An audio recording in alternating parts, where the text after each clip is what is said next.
Bismillahirrahmanirrahim. Assalamu alaikum. Welcome to everyone in Shah Group Educational Channel.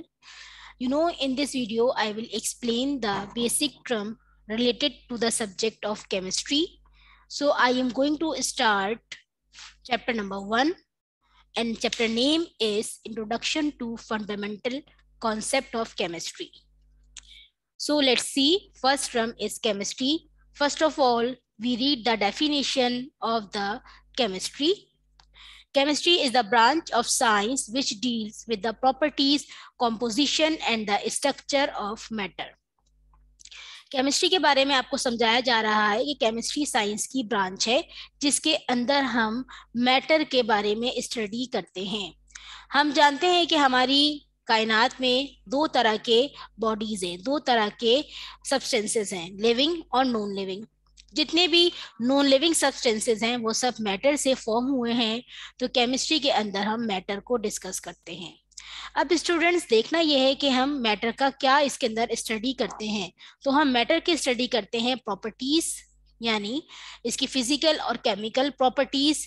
Physical property means इसकी शक्ल, इसकी shape, इसका test, इसके melting boiling point और इसकी तमाम फिजिक्स को चेक करना फिजिकल प्रॉपर्टीज कहलाएंगी। केमिकल प्रॉपर्टीज कि जब हम इसको एक मैटर को दूसरे मैटर से मिलाते हैं तो वो क्या फॉर्म करता है, ये केमिकल प्रॉपर्टीज हैं।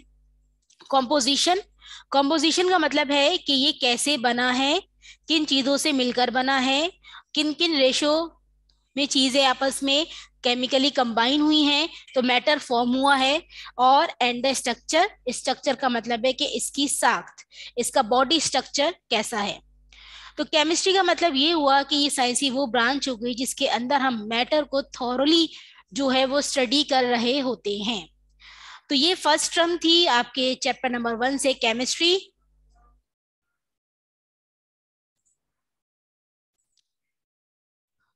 आई होप कि आपको ये टर्म समझ आ गई होगी कि केमिस्ट्री क्या है।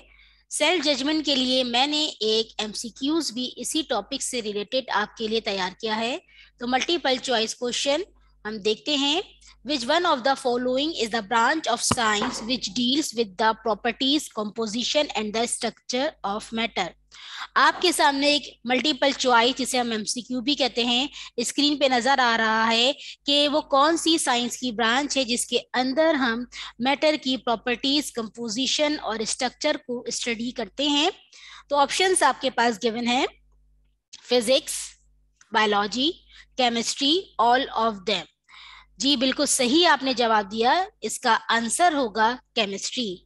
सो स्टूडेंट, इसका मतलब ये हुआ कि आपको केमिस्ट्री की डेफिनेशन और केमिस्ट्री की टर्म पर आपको ग्रिप आ गई है। नेक्स्ट टर्म देखते हैं। नेक्स्ट टर्म है मोल। सबसे पहले देखेंगे इसकी डेफिनेशन, चूंकि ये बेसिक टर्म है।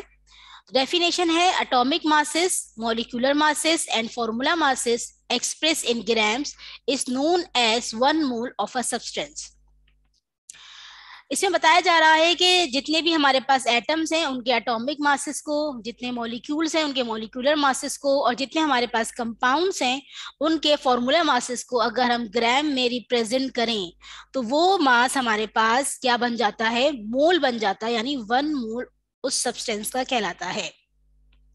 आपके पास, मैं आपसे कहती हूँ कि आपके पास वाटर है, वाटर एक कंपाउंड है और उसका फॉर्मूला मास जो है वो 18 AMU है। और अगर आप यूं कहें कि मिस 18 AMU के बजाय 18 ग्राम से, अब आपने क्या किया बच्चों कि आपने उस कंपाउंड के फॉर्मूला मास को ग्राम में एक्सप्रेस कर दिया। एटॉमिक मास यूनिट के बजाय आपने ग्राम में उसको कन्वर्ट कर दिया। तो अब ये मॉलिक्यूलर या फॉर्मूला मास नहीं कहलाएगा, ये कहलाएगा 1 मोल ऑफ अ सब्सटेंस। अब अगर आप नंबर ऑफ मोल्स बढ़ाएंगे तो उस पर्टिकुलर मास को आप उस पर्टिकुलर नंबर से मल्टीप्लाई करते जाएंगे तो वो आपके पास क्या कहलाएगा, मोल कहलाएगा।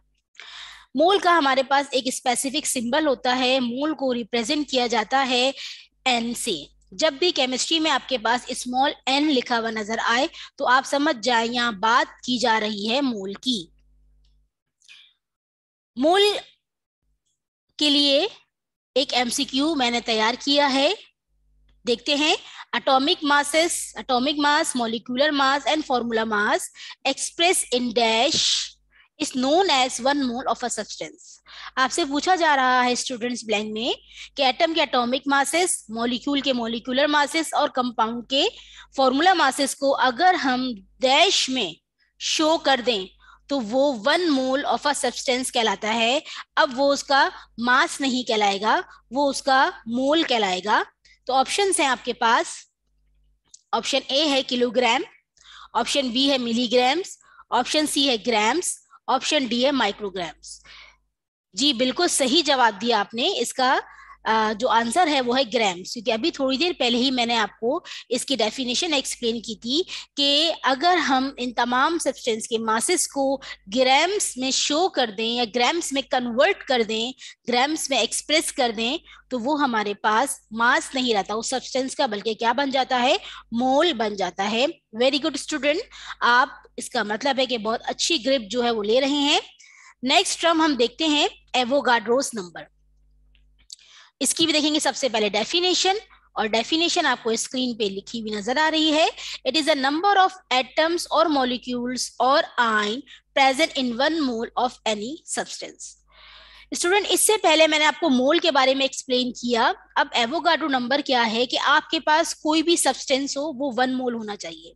वाटर है, हाइड्रोजन है, या आपके पास जनाब ऑक्सीजन है, ऑक्सीजन गैस है, ठीक है, तो ये आपके पास इसका मास कितना होना चाहिए, 1 मोल होना चाहिए। तो इस 1 मोल के अंदर number of atoms, molecules, ion, particle जिससे भी वो फॉर्म हुआ है, तो उसके अंदर कितने होंगे, ये वो नंबर से कहलाएंगे, एवोगाड्रोस नंबर कहलाएंगे। मिसाल देती हूं मैं आपको कि जैसे फॉर एग्जांपल हम एक बुक शॉप पे जाते हैं और हम उससे कहते हैं कि हमें 1 डजन जो है वो पेंसिल्स दे दे, तो वो आपको 12 पेंसिल्स देता है। आपने तो उससे नहीं कहा था कि 12 दीजिए, लेकिन आपने उसे क्या कहा, 1 डजन। 1 डजन मीन्स 12 पेंसिल्स, 12 की क्वांटिटी उसके जहन में फौरन आ गई।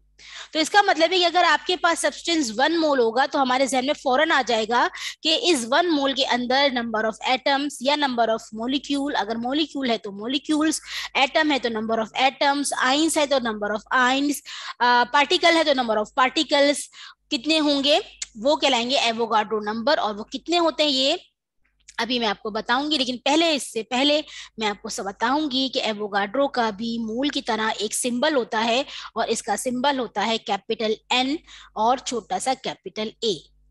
ये कहीं पे भी आपको केमिस्ट्री में लिखा हुआ नजर आ रहा है तो आप फौरन समझ जाएं कि ये एवोगाड्रोस का सिंबल है। चले अब हम देखते हैं इसकी फिक्स वैल्यू, जो कि अभी जिक्र मैं आपसे कर रही थी कि एवोगाड्रो की एक फिक्स वैल्यू होती है।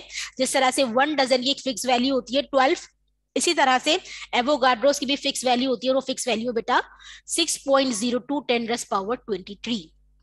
कि अगर आपके पास कोई भी सब्सटेंस है और उस सब्सटेंस का आपके पास 1 मोल मौजूद है, तो इसका मतलब है कि उस सब्सटेंस में अगर एटम्स है तो 6.02 10⁻23 होंगे, पार्टिकल्स हैं तो 6.02 10⁻23 होंगे, आइंस की फॉर्म में है तो उसके अंदर नंबर ऑफ आइंस कितने होंगे, 6.02 10⁻23 होंगे, और अगर वो मॉलिक्यूल है तो उसके अंदर मॉलिक्यूल कितने होंगे, 6.02 10⁻23 होंगे।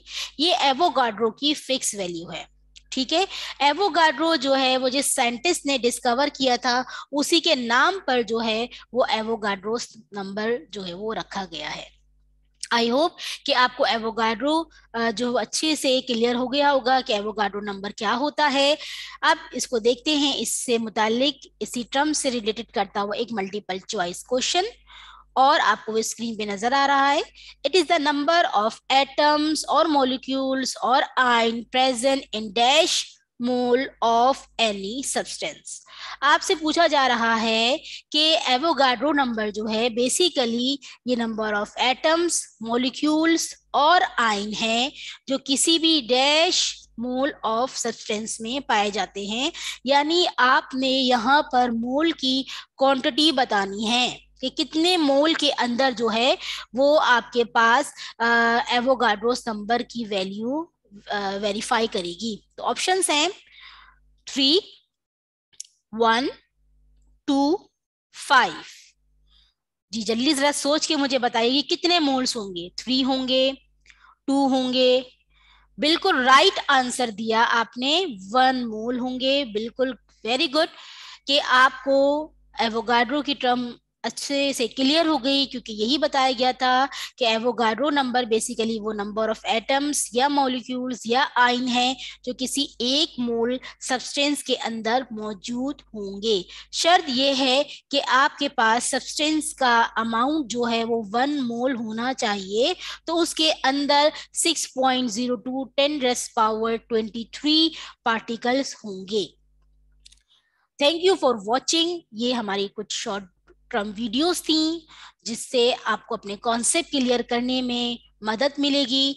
आई होप कि आपको हमारी वीडियोस पसंद आई होंगी। अगर आप मजीद ऐसी इंफॉर्मेटिव वीडियोस और देखना चाहते हैं तो प्लीज सब्सक्राइब कीजिए हमारे channel Shah group online educational channel को, ताकि आपको टाइम टू टाइम देखने को मिले नॉलेजेबल वीडियोस और आप अपनी नॉलेज में इजाफा करें। So good bye.